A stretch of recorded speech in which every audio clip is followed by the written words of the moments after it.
Nós estamos aqui expondo o livro de Neemias. Nós vamos dar continuidade a essa exposição bíblica sequenciada nesse livro tão importante que nos ensina tanto a respeito da vida cristã hoje.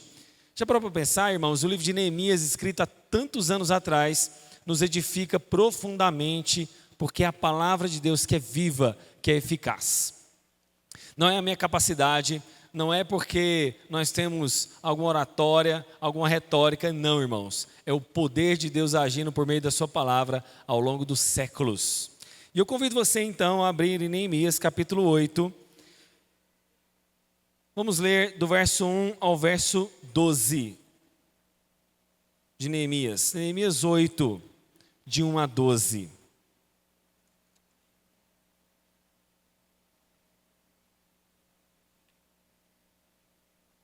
Irmãos, vamos ficar de pé em reverência à palavra do Senhor, que será lida.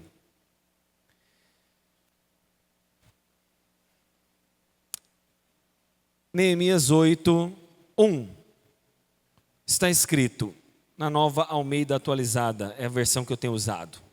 Quando chegou o 7º mês e os filhos de Israel já estavam morando nas suas cidades, todo o povo se reuniu como um só homem, na praça, diante do portão das águas. E pediram a Esdras, o escriba, que trouxesse o livro da lei de Moisés, que o Senhor havia ordenado a Israel. Esdras, o sacerdote, trouxe a lei diante da congregação, e composta por homens, mulheres e todos os que eram capazes de entender o que ouviam.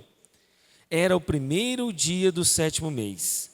Esdras leu o livro em voz alta, diante da praça que fica em frente ao portão das águas, desde o amanhecer até o meio-dia, na presença dos homens, das mulheres e de todos que podiam entender, e todo o povo tinha os ouvidos atentos ao livro da lei.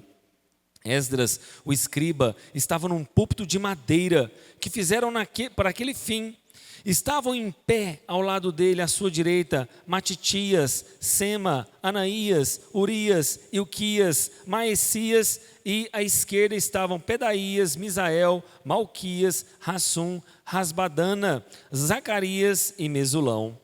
Esdras abriu o livro à vista de todo o povo, porque se encontrava no lugar mais elevado que todo o povo.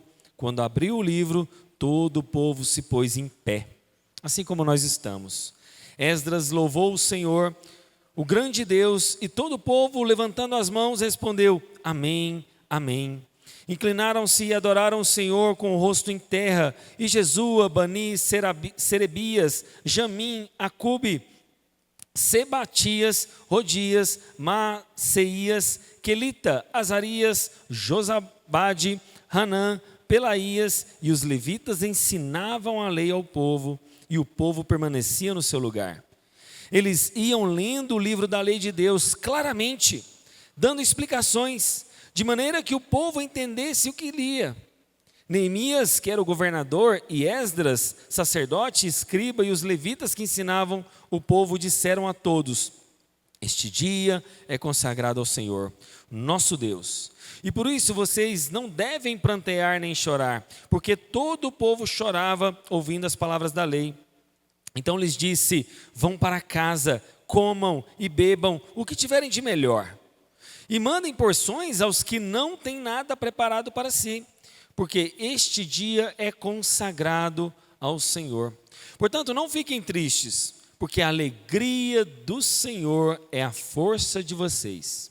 Os levitas tranquilizaram o povo, dizendo: Acalmem-se, porque este dia é santo, não fiquem tristes. Então todo o povo se foi para comer, beber, mandar porções aos que nada tinham e fazer uma grande festa, porque tinham entendido as palavras que lhes foram explicadas. Vamos orar? Senhor, muito obrigado por essa noite na tua presença, Senhor. Nós clamamos fidelidade textual, bíblica, séria, exposta aqui essa noite. Nós pedimos, Pai, fidelidade na exposição da tua mensagem, porque a palavra é tua, a ti pertence, e que teu povo possa nessa noite ouvir, aplicar, vivenciar, entender, regozijar, alegrar-se, exultar o teu nome, Deus de Israel, porque o Senhor se faz presente em nosso meio. Portanto, Deus, com autoridade, Deus de Cristo Jesus, a palavra seja pregada com fidelidade essa noite. E assim eu oro, em nome do teu Filho Jesus somente. Amém. Os irmãos podem se assentar? Irmãos, se a gente lê esse texto novamente, um texto sério, um texto solene, nós vamos perceber um momento de culto, que inclusive muito semelhante aos dias atuais. Nós lemos aqui, por exemplo, que Esdras, olha só, ele estava num púlpito de madeira que fizeram para aquele fim. Esdras, quando lia a lei, as pessoas ficaram em pé para ouvir a lei. E é interessante que o texto fala homens, mulheres, até mesmo quem tinha entendimento, e a gente deve estar falando aqui de adolescentes, jovens, pré-adolescentes, todos aqueles tinham capacidade para compreender a lei. E essa lei foi lida, e eles falavam amém.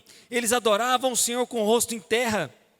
Irmãos, e eles falavam que esse dia é consagrado ao Senhor. Irmãos, não há nada mais claro do que um culto público a Deus do que a gente acabou de ler nesses 12 versos. Onde Esdras está lendo a lei e explicando ela, ou seja, ele está fazendo uma exposição bíblica, que é o que a gente faz aqui toda noite. A leitura e explicação do texto. Isso levou o povo a um quebrantamento que eles choravam. Mas qual que foi a orientação deles? Não chorem. O que vocês devem fazer? Alegrar-se, porque a alegria do Senhor é a força de vocês. Portanto, então, vão para casa e comam o melhor. E não façam apenas isso, mas vocês vão dar para quem precisa. Vocês não podem esquecer também dos necessitados. Irmãos, isso aqui é um texto completo. Completo de adoração, de pregação, de culto a Deus, de atender a necessidade de quem não tinha condições financeiras, e todo mundo se alegrando com aquele momento, porque a alegria do Senhor fortaleceu aquele povo. E sabe qual que é o contexto aqui, irmãos? O contexto aqui é exatamente de uma muralha já terminada. Nós vimos que Neemias havia concluído aquela obra, os portões já haviam sido colocados. Mas mesmo diante de tudo aquilo que o povo estava vivendo, eles choraram. E aquele choro mostrou que na verdade estava roubando a alegria de viver na presença de Deus. Você já notou que muitas situações querem roubar a nossa alegria de vivenciar tudo isso que eles estavam vivendo? Leitura bíblica, explicação, adoração, colocar o rosto em terra. Algumas alegrias estavam sendo roubadas na vida deles, mas uma das maravilhas que Deus tem para nós é uma alegria reencontrada na adoração. Talvez você chegou aqui triste, talvez a sua alegria foi roubada por uma situação da sua vida.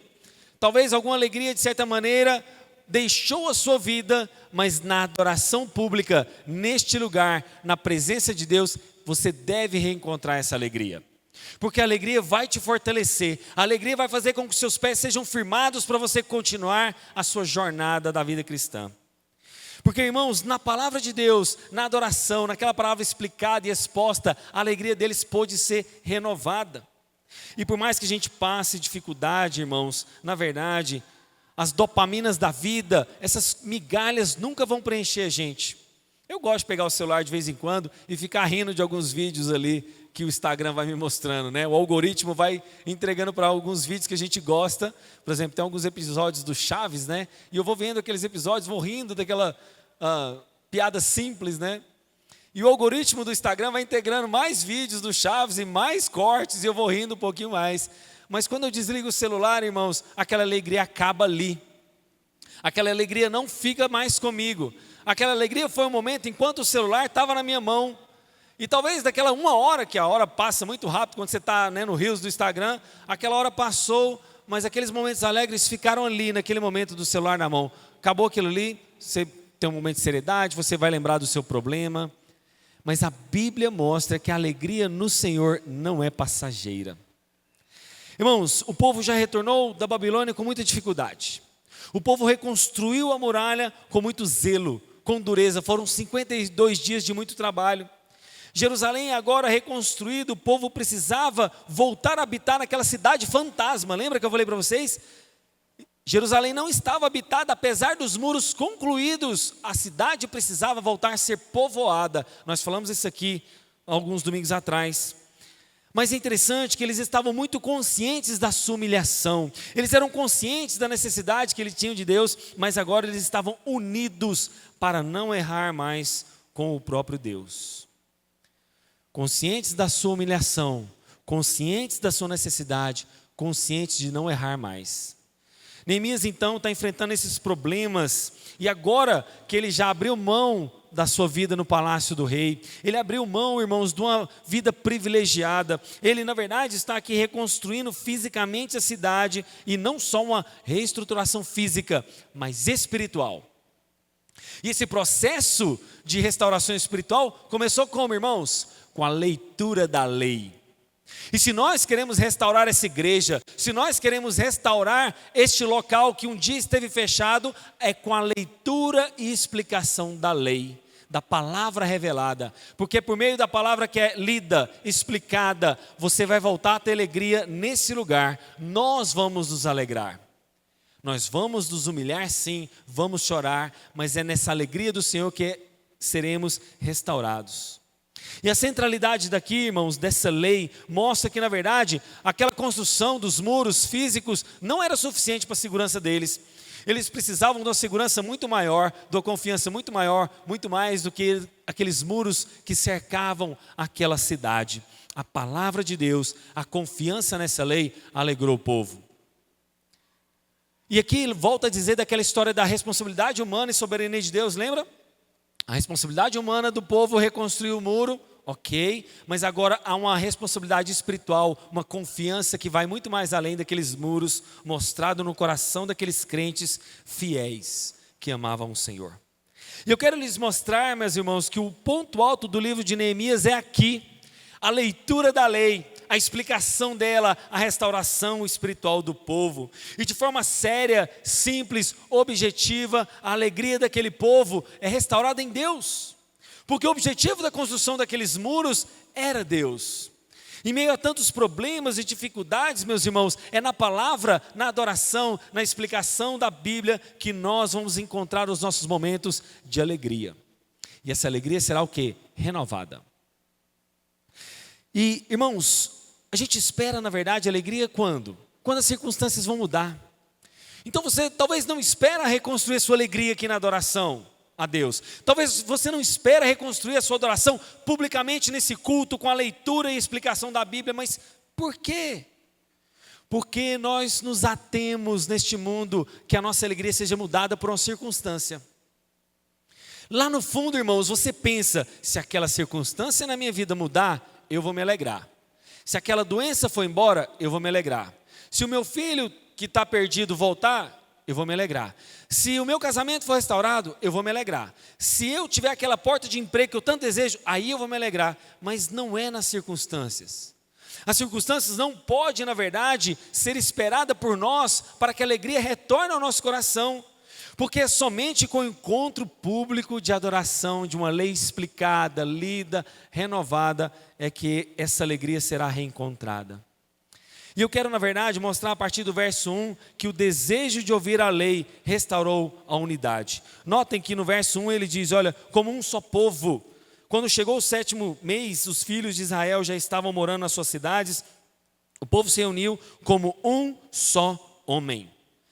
Irmãos, a restauração dessa alegria fez com que o povo entrasse no mesmo propósito, mesma unidade. Movidos com um comum acordo, movidos buscando uma plena unidade, não de interesses próprios, onde cada um vai lá e faz o seu interesse individual, não. O povo se une com vida, o povo se une com o coração alegre, sem máscaras, sem acréscimos à lei de Moisés. Eles queriam mesmo obedecer aquela palavra. E naquela obediência eles encontraram alegria. Na leitura e na explicação simples daquela lei, que irmãos, pasmem, foi do amanhecer até o meio-dia. Se talvez a gente reclama de longas pregações, se a gente acha que 30 minutos hoje é uma pregação longa, que dirá esse povo, irmãos, que ouviu a lei desde manhã até o meio-dia? E não há como obedecer à lei, irmãos, se a gente não tiver essa unidade de propósito. E a unidade de propósito mostrou-se, na verdade, fruto de um produto da vida de Deus no meio do povo. Quando buscamos verdadeiramente a Deus, nós vamos encontrar essa unidade. Não vai ser cada um buscando o seu ego, não vai ser cada um buscando as suas particularidades nessa competitividade que lá fora tem contaminado a igreja. Não, irmãos.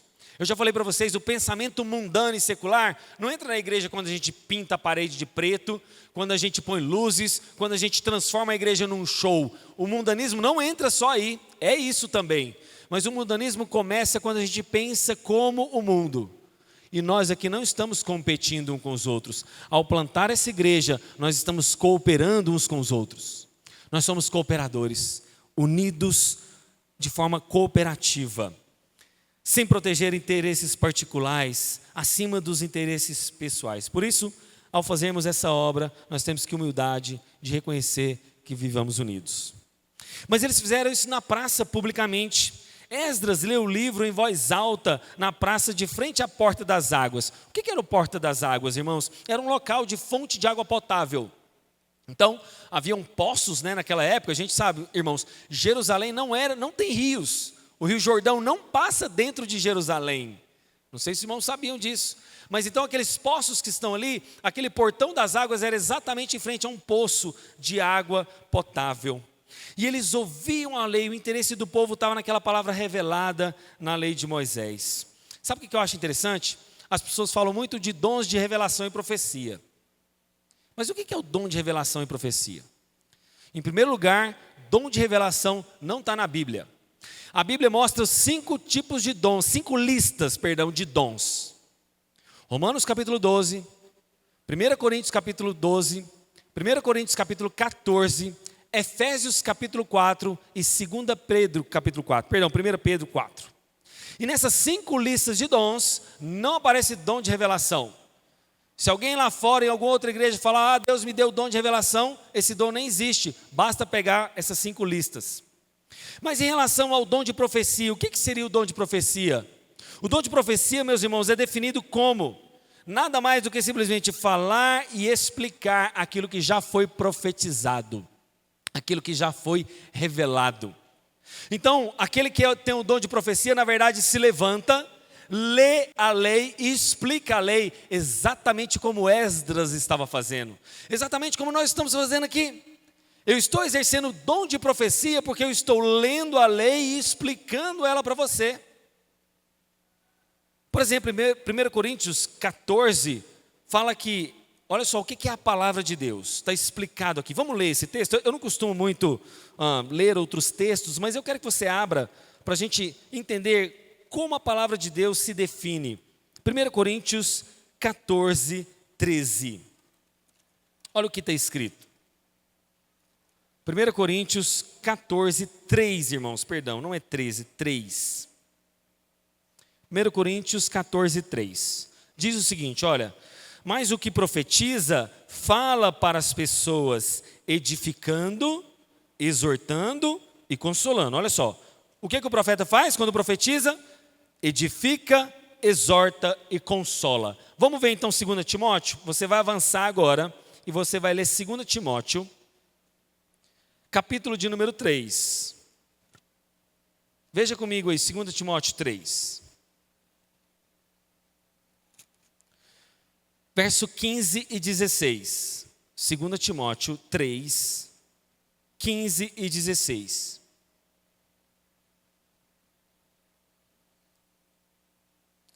Diz assim,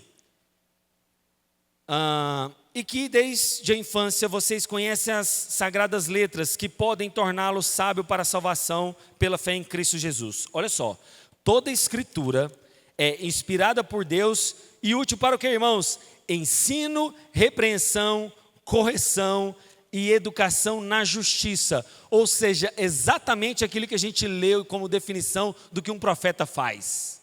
Que é ler para edificação, para exortação, para o consolo.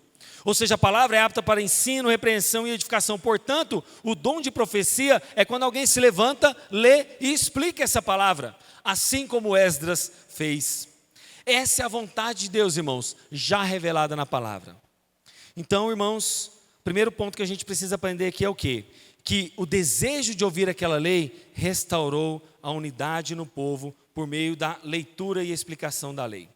Mas há um segundo aspecto do qual o povo ouvia e desejava aquela lei que produziu uma adoração genuína, versos de 2 a 9. Nós já lemos o texto, mas no versículo de número 3, mostra que desde o amanhecer até o meio-dia, o povo estava o quê? Atento. Atento. Irmãos, a tecnologia hoje tem trago um desafio muito grande para os pastores. Nós precisamos pregar em até 30, no máximo 40 minutos. Nós temos que ter uma retórica boa. Você tem que ser um pastor até meio que dinâmico na sua pregação. Porque se eu sentar aqui, ler a palavra, simplesmente ficar aqui, estático, você vai dormir. Se eu não mudar o meu tom de voz, de repente colocar ele mais alto, mais baixo, mais manso. Gente, essas ideias de retórica, você não sabe o quão é difícil. Por que o Hernandes Dias Lopes é um pregador por excelência? Porque o Hernandes Dias Lopes consegue juntar todos esses aspectos num sermão. Ele consegue mudar o tom de voz, ele de repente clama um pouco mais alto, ele traz uma poesia no texto, ele na verdade consegue de forma poética até explicar a palavra de Deus, aquilo prende as pessoas. Mas irmãos, não é todo pregador exímio como o Hernandes Dias Lopes, não é todo pregador que consegue explicar a lei com tanta autoridade como Augusto Nicodemos. Portanto, tenha paciência com esse jovem pregador aqui, que ainda está no processo de aprendizado. Mas independente da minha capacidade de prender a sua atenção ou não, o que estava prendendo a atenção do povo, irmãos? A leitura e explicação da lei. Se você hoje fazer um culto com alguém, e você vai ler e explicar a Bíblia, de 8 horas da manhã até o meio-dia, o que acontece com as pessoas hoje, irmãos? Vão começar a sair, quer ir no banheiro, quer ir beber água, pega o celular, vai ver uma notificação, vai responder uma mensagem, porque a nossa atenção hoje está muito difusa, dispersa. E nós não podemos nem demorar muito nesse sermão, que de repente os irmãos já começam também a ficarem dispersos. Mas irmãos, aquelas pessoas estavam ao ar livre. Se de repente a gente está aqui, incomodado talvez com a climatização nossa, imagine, irmãos, você diante daquele deserto de Israel, lendo a lei desde de manhã ao meio-dia, numa praça pública. O que as pessoas vão falar? O sol está quente demais, esse pregador não termina logo essa mensagem. Irmãos, não houveram empecilhos para eles ouvirem a explicação da palavra de Deus. E a questão, irmãos, na verdade, é que nós precisamos ter uma predisposição, uma fome, uma sede por essa palavra que é lida e explicada, entende? Lá no fundo, o que vai determinar não é se o nosso banco é mais confortável. Eu vou ficar para ler a lei de Deus e ouvir se tiverem os bancos estofados. Eu vou ficar para ler e ouvir a explicação se tiver ar-condicionado na igreja. Não, irmãos. O que tem que determinar se você vai ouvir essa mensagem, se você vai ouvir a explicação dela, se você vai ouvir a leitura dessa palavra, sabe o que é? A fome e a sede de Deus no seu coração. Sabe o que me envergonha? Quando a gente vê fotos de igrejas africanas, onde tem literalmente um tronco de uma árvore caído, e eles só serram aquele toco manualmente mesmo, põem lá. Onde o púlpito do pregador, na verdade, é simplesmente alguns galhos mal arranjados, com um tronco fincado numa areia, e ele fica toda hora querendo cair. Mas mesmo diante daqui, igreja cheia, igreja cheia. O que vai determinar então, irmãos, é se o nosso interesse, a nossa fome e sede por Deus. Em setembro, por exemplo, de 1990, houve um retiro de pastores. E houve um pastor que falou por 2 horas seguidas, numa tarde quente, lá no acampamento, no ABE, no acampamento Boa Esperança. E então veio o aviso para o intervalo, para um café, para que os irmãos pudessem sair, ir ao banheiro e tal. Mas alguém se levantou no meio da congregação e falou assim: pastor, não pare de falar. Eu sei que o senhor já falou por 2 horas, mas fale mais um pouco. E todo mundo sentou e concordou: continue, pastor. E aquele pregador continuou por mais de 30 minutos, continuou a pregação, até que enfim eles foram para o intervalo. Sabe por quê? Pureza, reverência, fidelidade, amor às Escrituras. E o verso 5 mostra exatamente o que a gente acabou de falar de reverência. Ao abrir o livro da lei, todo mundo se colocou de pé. E eu fiz exatamente isso com vocês hoje. Vocês sabem, eu não tenho esse costume de fazer com que vocês leiam a Bíblia em pé, mas hoje eu fiz questão para vocês lembrarem dessa reverência. Reverência com as coisas do Senhor. Reverência na hora de ouvir essa pregação, como eu estou vendo vocês atentos. Reverência nos elementos de culto do qual nós professamos aqui nesse lugar. Um momento de confissão, de adoração, de leitura, de explicação, de orar, de louvar. Isso é reverenciar a Deus. Nós não podemos fazer a igreja de qualquer maneira, irmãos, onde os irmãos estão lá fora, andando de um lado para o outro, onde não tem reverência na casa do Senhor, onde vê o zelo tratando as coisas do Senhor. Irmãos, cada ato nosso mostra o zelo e a reverência que nós temos. A forma como você se veste para vir para a igreja, a forma como você se porta durante o culto, de forma reverente o povo se levantou e ouviu a explicação daquela lei. Mas eles também louvaram e adoraram, verso 6 mostra isso. Esdras orou, bendizeu, e o povo adorou, inclinando-se com o rosto em terra diante de Deus. E eles falaram de forma responsiva, amém e amém. Irmãos, qual que é o nosso papel do culto? Adorar. Você veio aqui só com esse propósito. Você não veio para me encontrar, você não veio para encontrar os seus irmãos, ainda que sim, né? Tudo isso faz parte. Mas o primeiro ato seu é de adoração. E o corpo, o espírito, tudo isso mostra o seu sinal de reverência, temor a Deus, a postura como você louva. Já parou para pensar, como é que estão os seus pulmões na hora de cantar aqui com a equipe de louvor? Como é que você canta? Você canta assim, ou você canta com o seu coração? Ou você canta a plenos pulmões? Qual que é a sua postura na hora da oração, principalmente na hora da confissão? A sua mente está longe? Você divaga na hora do culto? Você não consegue se concentrar para confessar os seus pecados? Adoração com entendimento da palavra. Os levitas ensinaram o povo, dando explicações, a fim de que tudo ficasse claro e evidente para o povo. Irmãos, por que a Bíblia é tão pouco lida? Já parou para pensar nisso? Nós vemos aqui Esdras ler e explicar essa lei. Por que ela é tão pouco lida? Claro que tem vários motivos, eu só vou elencar 4 aqui. O primeiro é por causa do pecado da preguiça. Irmãos, preguiça é pecado. Eu sei que talvez na hora da confissão de pecados você lembra que falou um palavrão no trânsito, você talvez lembra que cobiçou uma mulher na rua, talvez você mentiu lá no seu trabalho. Eu não sei que de repente o Espírito de Deus coloca no seu coração quando você confessa os seus pecados. Mas você deveria considerar o pecado da preguiça na sua confissão. A preguiça de ler a palavra de Deus. Mas há um outro aspecto que eu quero dizer, talvez porque a Bíblia é tão pouco lida nos nossos dias, é porque nós não procuramos entender o que a gente está lendo. A gente lê no máximo salmos e provérbios que são mais diretos, né? São mais de fácil entendimento. É uma leitura, vamos dizer assim, simplista. E talvez porque a gente entende salmos e provérbios, a gente fica em salmos e provérbios. Aí você vai na leitura bíblica anual, é salmos e provérbios. Aí você vai ler no próximo ano, é salmos e provérbios. Por que você não avança para os outros livros? Porque lhes falta buscar entendimento. Você lê e não está entendendo. Você fecha a Bíblia e acha que ela não vai valer a pena para te ensinar alguma coisa na segunda-feira. Você jamais pensa, eu vou trabalhar, então vou ler a Bíblia para que Deus me instrua. Você não pensa assim. Por que você não pensa? Porque talvez você está entendendo pouco do que você está lendo. Portanto, procure então homens sérios que vão ler e explicar a palavra para você.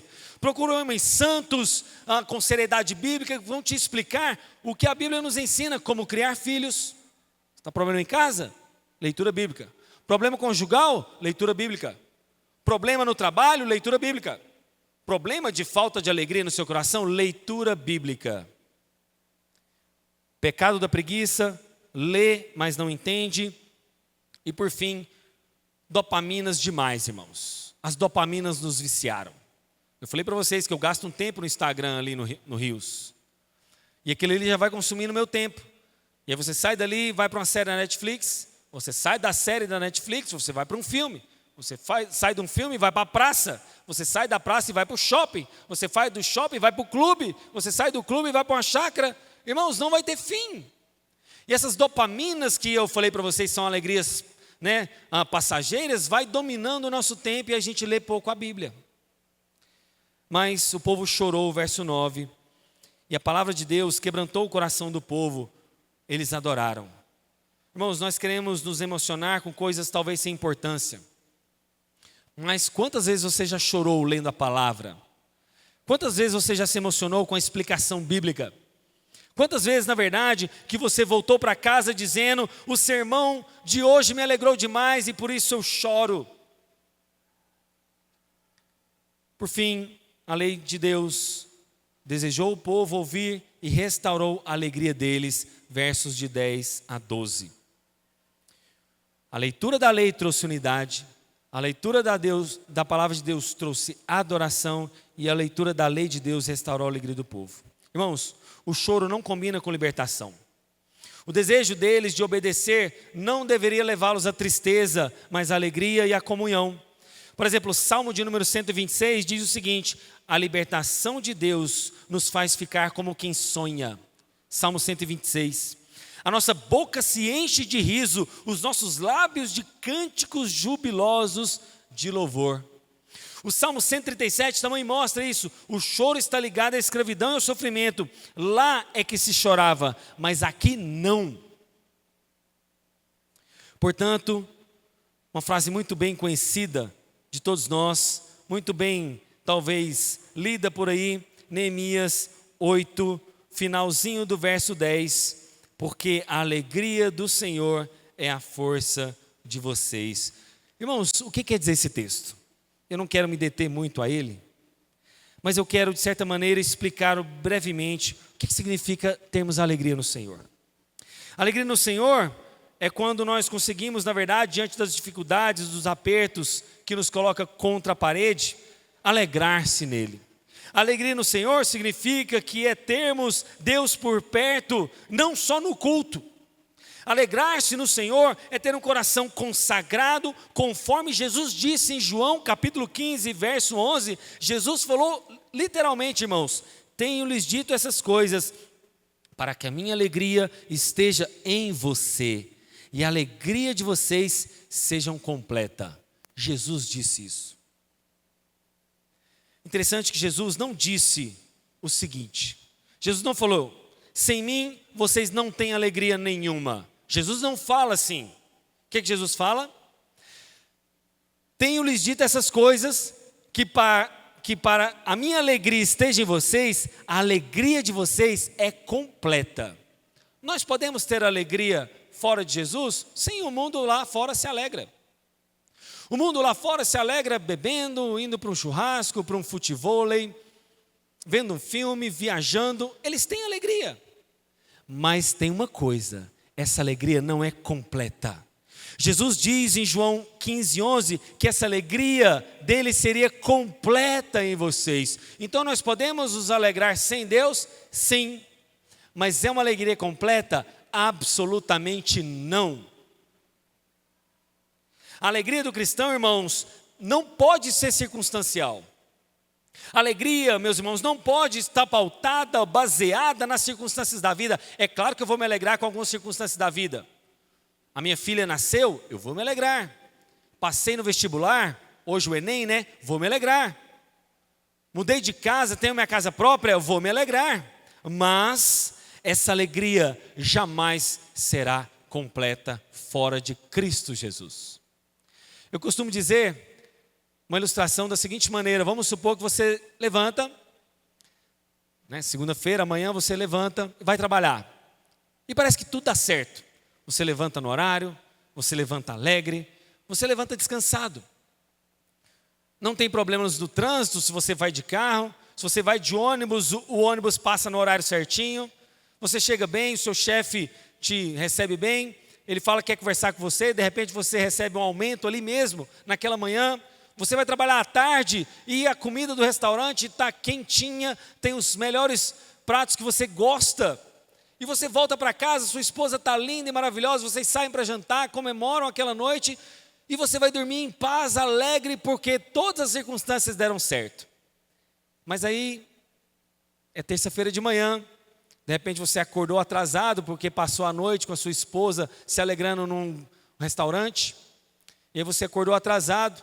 E aí você sai correndo, você bate o carro no meio do caminho, você chega atrasado, o seu chefe já pensa, poxa, eu já dei um aumento para ele, já chegou justamente atrasado no dia seguinte. E de repente o seu chefe te cobra relatórios anteriores que você já não entregou na semana passada. De repente você chega em casa, a sua esposa também gritou com o seu filho, e aí começa uma coisa, o seu dia não foi legal. Você não se alegrou na terça-feira. Sabe o que significa isso, irmãos? Alegrar-se nas circunstâncias. A sua alegria não pode estar no seu desempenho, porque se a sua alegria estiver no seu desempenho de cada dia, isso é idolatria. Idolatria porque a alegria não está em Cristo, mas no seu desempenho. A alegria não está em Cristo, mas nas circunstâncias. A alegria não está naquilo que você, na verdade, tem, que é o seu Salvador e seu Senhor, mas naquilo que está acontecendo segunda, terça, quarta ou quinta. Portanto, o Evangelho de Cristo Jesus não é circunstancial, mas permanente. O Senhor prometeu que a própria alegria dele estaria em nós, permaneceria em nós, independente da circunstância. Isso é alegria no Senhor. Isso é alegrar-se no Senhor. E essa alegria vem daqueles que andam com Deus, daqueles que amam a Deus. Tem um livro do Hernandes Dias Lopes, eu aconselho você a ler, depois você compra ele pela internet, Ladrões da Alegria. E há um ladrão da alegria, a gente poderia citar esse livro, poderia pregar só em cima desse livro, mas há um ladrão da alegria que eu quero citar somente daquele livro. Sabe qual é? O pecado. O pecado rouba a sua alegria. Se você nasceu de novo em Cristo Jesus, quando você peca, você se entristece. Quando você peca, o seu coração fica mal. Quando você peca, você se sente com a consciência culpada e pesada. Foi assim com Davi. Nós não lemos aqui o Salmo 51? Vou ler o verso 12 para vocês daquele salmo. Salmo 51, verso 12, Davi diz: restitui-me a alegria da tua salvação. Irmãos, Davi sabia que a tristeza era roubada quando ele pecava. A tristeza do pecado nos leva àquele baixo astral, àquela vida sem alegria, sem poder de Deus. Porque o trabalho pode te cansar, o esforço físico, mas o que vai te roubar a alegria de viver é uma vida em pecado. Você vem para a igreja, parece que o culto não fala com você. O louvor parece frio, o pregador parece inconstante. O pregador, na verdade, parece até me dar sono, mas por que, irmãos? Pecado. Você quer uma vida de alegria restaurada? Você quer uma vida mais alegre? Saia de caminhos tortuosos, fuja de lugares escorregadios, não entre por atalhos sinuosos que vão fazer com que seus pés tropecem na fé cristã. Jovens fracos, cabisbaixos, entristecidos, sem saber o que quer da vida, com o celular na mão, procurando ali migalhas de alegria. Por quê? Porque o pecado roubou a alegria da vida deles. Falta-lhe força para continuar na vida cristã? Talvez seja pecado. Está buscando pílulas nos seus smartphones, no próximo filme, na próxima viagem, no próximo Reels do Instagram? É porque talvez falta a alegria da presença de Deus para você, meu irmão. E quando nos alegramos em Deus, a nossa força será restaurada. O nosso vigor será reedificado. Portanto, quem bebe dessa fonte da alegria de Deus jamais vai cavar cisternas que não retêm água, cisternas rotas. Quem bebe dessa fonte da alegria jamais vai sentir saudades do Egito. Quem bebe dessa fonte de alegria será fortalecido para continuar a viver neste mundo. E aí, por fim, o povo é incentivado a festejar, irmãos, festejar mesmo.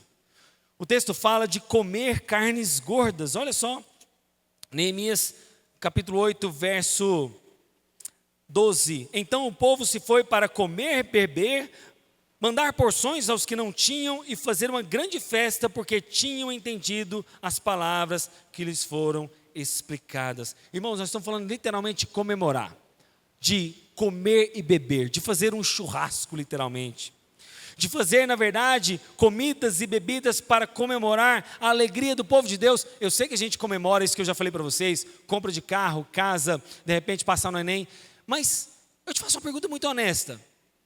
Você já fez um churrasco porque se alegrou, porque Deus te deu uma revelação? Uma revelação que eu falo, irmãos, né? Nós explicamos o que é revelação e profecia. Porque Deus te deu uma palavra? Você se alegrou e fez um churrasco porque, na verdade, Deus te mostrou algo que você ainda não tinha visto na lei dele? Quando um pregador, na verdade, falou uma palavra que te motivou tanto, te alegrou tanto, abriu tanto os seus olhos e falou assim: eu vou comemorar. Eu vou sair, vou fazer um churrasco, porque a alegria do Senhor esteve naquela palavra revelada, assim como Esdras fez. Irmãos, então a alegria do povo foi renovada. Eu te pergunto, afinal, a função desse culto tem que trazer alegria para o seu coração. Você tem que estar aqui e pedir com que as expectativas estejam alegrando o seu coração por meio dessa palavra que sempre aqui é lida e explicada. Uma obediência à palavra de Deus vai trazer a verdadeira alegria, não uma alegria nebulosa, não uma alegria que vai passar amanhã, não essa alegria que o mundo tem de estar buscando essas dopaminas da vida, porque a alegria do Senhor é a nossa força.